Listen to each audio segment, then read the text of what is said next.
नमस्कार दोस्तों, स्वागत है आप सभी का हमारे YouTube प्लेटफॉर्म हिंदी के राही में। दोस्तों, आज हम आपके लिए हिंदी भाषा से कुछ प्रश्नोत्तरी लेकर आए हैं। यह आपको UGC नेट तथा TGT PGT सभी परीक्षाओं के लिए बहुत ही लाभदायक सिद्ध होगी। आइए शुरू करते हैं आज की वीडियो। हमारा पहला प्रश्न है, भारतीय आर्य भाषाओं को कितने चरणों में बांटा गया है? इस प्रश्न का उत्तर है 3 चरणों में। भारतीय आर्य भाषाओं को 3 चरणों में बांटा गया है। पहला चरण है प्राचीन भारतीय आर्य भाषाएं, दूसरा चरण है मध्यकालीन भारतीय आर्य भाषाएं और तीसरा चरण है आधुनिक भारतीय आर्य भाषाएं। हमारा अगला प्रश्न है,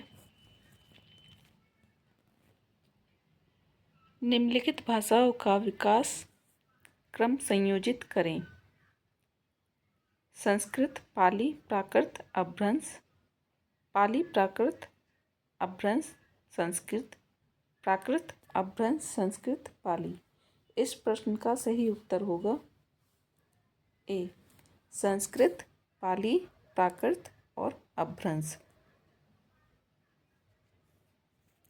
अगला प्रश्न है, निम्नलिखित में से कौन भारतीय परिवार की भाषा नहीं है? मराठी, गुजराती, मलयालम या हिंदी। इस प्रश्न का उत्तर होगा मलयालम। मलयालम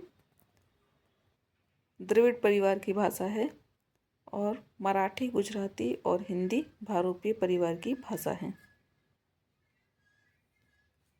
अगला प्रश्न है, पूर्वी हिंदी का विकास किस अपभ्रंश से हुआ है? शोरसेनी, अर्धमागधी, मागधी और ब्राह्मण।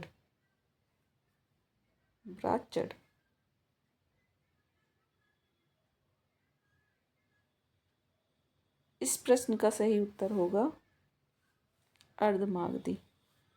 पूर्वी हिंदी भाषा का विकास अर्धमागधी अपभ्रंश से हुआ है और इसकी 3 बोलियां हैं, अवधी, बघेली और छत्तीसगढ़ी। अगला प्रश्न है, अपभ्रंश का प्रसिद्ध छंद कौन सा है? अपभ्रंश का प्रसिद्ध छंद कड़वक है। अगला प्रश्न है,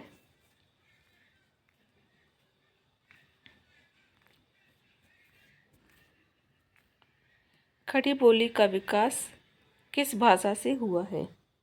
ब्रज से, अवधी से, दक्षिणी हिंदी से या फिर अपभ्रंश से? तो इस प्रश्न का उत्तर है डी, अपभ्रंश से। खड़ी बोली का विकास अपभ्रंश भाषा से हुआ है। अगला प्रश्न है, आधुनिक भारतीय आर्य भाषा का विकास किससे हुआ है? इस प्रश्न का उत्तर भी ए, अपभ्रंश ही है। आधुनिक आर्य भाषाओं का विकास अपभ्रंश से हुआ है। अगला प्रश्न है, निम्नलिखित में से अरबी भाषा का शब्द नहीं है? तरक्की, नतीजा, हौसला या फिर गिरफ्तार? तो इस प्रश्न का उत्तर है डी, गिरफ्तार। गिरफ्तार फारसी भाषा का शब्द है तथा तरक्की, नतीजा, हौसला ये तीनों अरबी भाषा के शब्द हैं। अगला प्रश्न है, देवनागरी लिपि का प्रयोग किस भाषा को लिखने में नहीं किया जाता? मराठी, हिंदी, नेपाली, सिंधी। इस प्रश्न का उत्तर है डी, सिंधी। सिंधी भाषा को फारसी लिपि में लिखा जाता है तथा मराठी, हिंदी, नेपाली ये तीनों भाषाएं देवनागरी लिपि में ही लिखी जाती हैं। अगला प्रश्न है, अल्पसंख्यक बच्चों की प्राथमिक शिक्षा उनकी मातृभाषा में दिए जाने का प्रावधान किस अनुच्छेद के अंतर्गत आता है? इस प्रश्न का सही उत्तर है ए, अनुच्छेद 350। इसमें अल्पसंख्यक बच्चों की प्राथमिक शिक्षा उनकी मातृभाषा में देने का प्रावधान किया गया है। अगला प्रश्न है, संविधान के 71वें संशोधन अधिनियम 1992 के द्वारा 8वीं अनुसूची में किस भाषा को नहीं जोड़ा गया? नेपाली, मणिपुरी, कोंकणी और संथाली। इसे सही कर लीजिए, कोंकणी।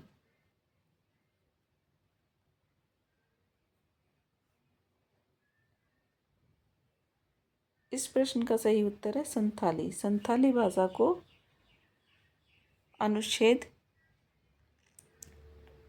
संथाली भाषा को संशोधन अधिनियम 1992 में नहीं जोड़ा गया, बल्कि 2003 में 92वें संशोधन के द्वारा जोड़ा गया है।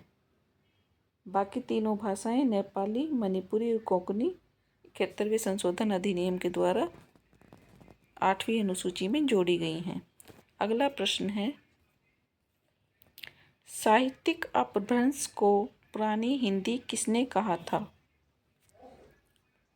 रामचंद्र शुक्ल ने, हजारी प्रसाद द्विवेदी ने, शिव सिंह सेंगर ने या फिर राहुल सांकृत्यायन ने? तो इस प्रश्न का सही उत्तर होगा हजारी प्रसाद द्विवेदी। अगला प्रश्न है, निम्नलिखित भाषा रूपों और उनके प्रयोक्ताओं में असंगत युग्म में चयन कीजिए। दक्षिणी कुतुब शाह, कोशली दामोदर पंडित, ब्रजबुली शंकरदेव अवतरे तथा संधा भाषा कुतुबन। तो इस प्रश्न का सही उत्तर है संधा भाषा कुतुबन। संधा भाषा को कुतुबन ने नहीं बल्कि सरहपा ने प्रयुक्त किया है। हमारा अगला प्रश्न है, तुम्हारी स्थिति कैसी है किस प्रकार का विशेषण है? तो दोस्तों, इस प्रश्न का सही उत्तर है तुम्हारी स्थिति कैसी है, इसमें सार्वनामिक विशेषण है।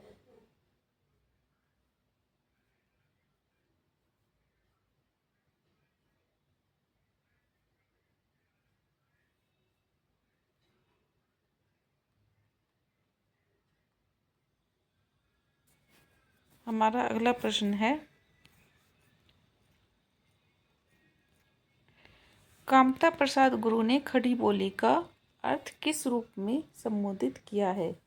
तो इस प्रश्न का सही उत्तर है कामता प्रसाद गुरु ने खड़ी बोली को कर्कश भाषा कहा है।